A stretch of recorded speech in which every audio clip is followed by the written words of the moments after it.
ಮಧ್ಯಪ್ರಾಚ್ಯದಲ್ಲಿ ಕಡಲು ಮತ್ತೆ ಪ್ರಕ್ಷುಬ್ಧಗೊಂಡಿದೆ. ಯುದ್ಧದ ಛಾಯೆ ಆವರಿಸಿದೆ. ಮತ್ತೆ ಮಿಸೈಲ್ಗಳ ಹಾರಾಟ ಆರಂಭ ಆಗಿದೆ.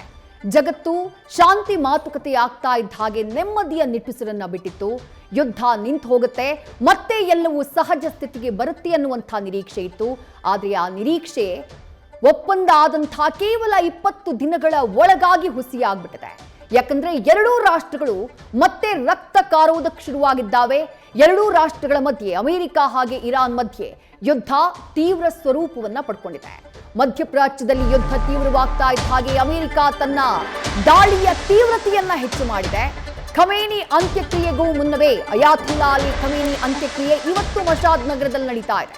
ಅದಕ್ಕೂ ಮುನ್ನವೇ ಯುದ್ಧವನ್ನ ಮತ್ತಷ್ಟು ಚುರುಕುಗೊಳಿಸಿದೆ ಅಮೆರಿಕ. ಇರಾನ್ ಹಾರ್ಮುಜ್ ಆಟ ಅಮೆರಿಕದ್ದು ಹೊಡಿಬಡಿ ಆಟ.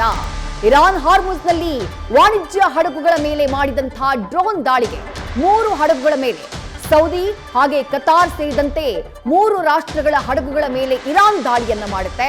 ಆ ದಾಳಿಗೆ ಪ್ರತೀಕಾರವಾಗಿ ಅಮೆರಿಕ ತೀವ್ರವಾದಂತಹ ಅಟ್ಯಾಕ್ನ ಇರಾನ್ನ ಸೇನಾ ನೆಲೆಗಳ ಮೇಲೆ, ಅವರ ಮಿಸೈಲ್ ಸಂಗ್ರಹಗಾರಗಳ ಮೇಲೆ, ಡ್ರೋನ್ ಸಂಗ್ರಹಗಾರಗಳ ಮೇಲೆ ಮಾಡಿದೆ. ಯಾವಾಗ ಡೊನಾಲ್ಡ್ ಟ್ರಂಪ್ ಕದನ ವಿರಾಮ ಅಂತ್ಯ ಅನ್ನುವಂತಹ ಸ್ಟೇಟ್ಮೆಂಟ್ ಅನ್ನ ಜಾಗತಿಕ ವೇದಿಕೆಯಲ್ಲಿ ಕೊಟ್ಟರೋ ಆಗಿನಿಂದ ದಾಳಿ ಬಿರುಸನ್ನ ಪಡ್ಕೊಂಡಿದೆ.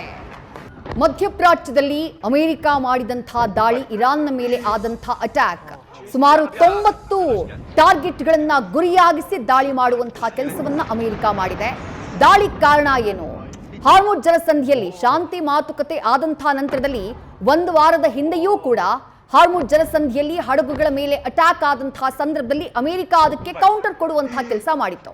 ಅದಾಗಿ ಕೆಲ ದಿನಗಳ ಕಾಲ ಎಲ್ಲವೂ ತಣ್ಣಗಿದೆ, ಶಾಂತಿ ಮಾತುಕತೆ ಪ್ರಗತಿಯಲ್ಲಿದೆ ಅಂತಾನೆ ಭಾವಿಸಲಾಗಿತ್ತು. ಆದರೆ ಮತ್ತೆ ಹಾರ್ಮುಜ್ ಜಲಸಂಧಿಯಲ್ಲಿ ಸೌದಿ, ಕತಾರ್ ಸೇರಿದಂತೆ ಒಟ್ಟು 3 ರಾಷ್ಟ್ರಗಳ ವಾಣಿಜ್ಯ ಹಡಗುಗಳ ಮೇಲೆ, ಕ್ರೂಡ್ ಆಯಿಲ್ ನ ಸಾಗಿಸ್ತಾ ಇದ್ದಂತಹ ಹಡಗುಗಳ ಮೇಲೆ ಇರಾನ್ ಅಟ್ಯಾಕ್ ಅನ್ನ ಮಾಡುತ್ತೆ, ಡ್ರೋನ್ ದಾಳಿಯನ್ನ ಮಾಡುತ್ತೆ. ಆ ದಾಳಿಗೆ ಪ್ರತಿಯಾಗಿ ಅಮೆರಿಕದ ಸೆಂಟ್ರಲ್ ಕಮಾಂಡ್ ನಿಂದ ಪ್ರತಿ ದಾಳಿಯಾಗಿದೆ. ಇರಾನ್ನ ಸುಮಾರು 90 ಟಾರ್ಗೆಟ್ಗಳನ್ನ ಗುರಿಯಾಗಿಸಿ ಅವರ ಸೇನಾ ನೆಲೆಗಳನ್ನ, ಅವರ ಮಿಲಿಟರಿ ಇನ್ಸ್ಟಾಲೇಷನ್ಸ್ ಗಳನ್ನ, ಅವರ ರಡಾರ್ ಸೆಂಟರ್ಗಳನ್ನ ಗುರಿಯಾಗಿಸಿ, ಅವರ ಡ್ರೋನ್ ಸಂಗ್ರಹಗಾರ, ಮಿಸೈಲ್ ಸಂಗ್ರಹಗಾರಗಳನ್ನ ಗುರಿಯಾಗಿಸಿ ಅಟ್ಯಾಕ್ ಮಾಡುವಂತಹ ಕೆಲಸವನ್ನ ಅಮೆರಿಕ ಮಾಡಿದೆ.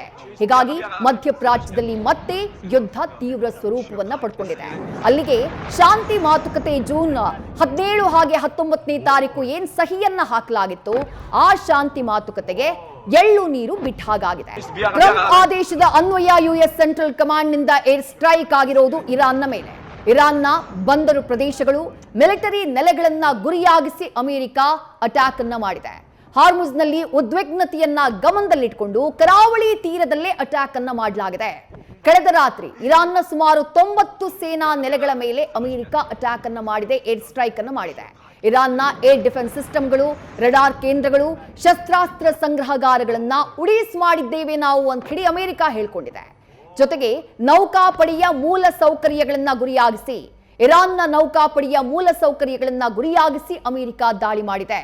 ಇರಾನ್ನ ಬಂದಾರ್ ಅಬ್ಬಾಸ್ ಜೊತೆಗೆ ಸೆರೆಕ್, ಕೊನಾರಕ್, ಕೇಶಮ್ ದ್ವೀಪಗಳು, ಈ ಭಾಗಗಳಲ್ಲಿ ಬಾಂಬ್ ಮಳೆಯನ್ನ ಸುರಿಸುವಂತಹ ಕೆಲಸವನ್ನ ಅಮೆರಿಕ ಮಾಡಿದೆ. ಅಮೆರಿಕದ ದಾಳಿಯಲ್ಲಿ ಬರೋಬ್ಬರಿ 14 ಜನ ಸಾವನ್ನಪ್ಪಿದ್ದಾರೆ ಎನ್ನುವಂತಹ ಮಾಹಿತಿ ಸಿಗ್ತಾ ಇದೆ. 78 ಜನ ಗಾಯಗೊಂಡಿರುವ ಬಗ್ಗೆ ಮಾಹಿತಿ ಸಿಗ್ತಾ ಇದೆ. ಎಲ್ಲವೂ ತಣ್ಣಗಾಯಿತು, ಮಧ್ಯಪ್ರಾಚ್ಯದಲ್ಲಿ ಮತ್ತೆ ಶಾಂತಿ ನೆಲೆಸಿತು, ಶಾಂತಿ ಮಾತುಕತೆ ಯಶಸ್ವಿಯಾಯಿತು ಅಂತ ಜಗತ್ತು ಭಾವಿಸ್ತಾ ಇದ್ದಾಗಲೇ, ಹದಗೆಟ್ಟಂತಹ ಜಗತ್ತಿನ ಆರ್ಥಿಕ ಪರಿಸ್ಥಿತಿ ಮತ್ತೆ ಹಳಿಗೆ ಬರುತ್ತೆ ಅಂತ ಹೇಳಿ ಜಗತ್ತು ನಿರೀಕ್ಷೆ ಮಾಡ್ತಾ ಇದ್ದಾಗಲೇ ಮಧ್ಯಪ್ರಾಚ್ಯದಲ್ಲಿ ಯುದ್ಧ ತೀವ್ರ ಸ್ವರೂಪವನ್ನ ಪಡ್ಕೊಂಡಿರೋದು ಕೇವಲ ಇರಾನ್ ಅಮೆರಿಕದ ಟೆನ್ಷನ್ ಅಲ್ಲ, ಇದು ಇಡೀ ಜಗತ್ತಿಗೆ ಚಿಂತೆಗೆ ದೂಡುವಂತಹ ಬೆಳವಣಿಗೆಯಾಗಿ ಕಾಡ್ತಾ ಇದೆ. ನ್ಯೂಸ್ ಫಸ್ಟ್, ನಿರ್ಭೀತಿಯಿಂದ ನಿಮ್ಮ ಪರವಾಗಿ.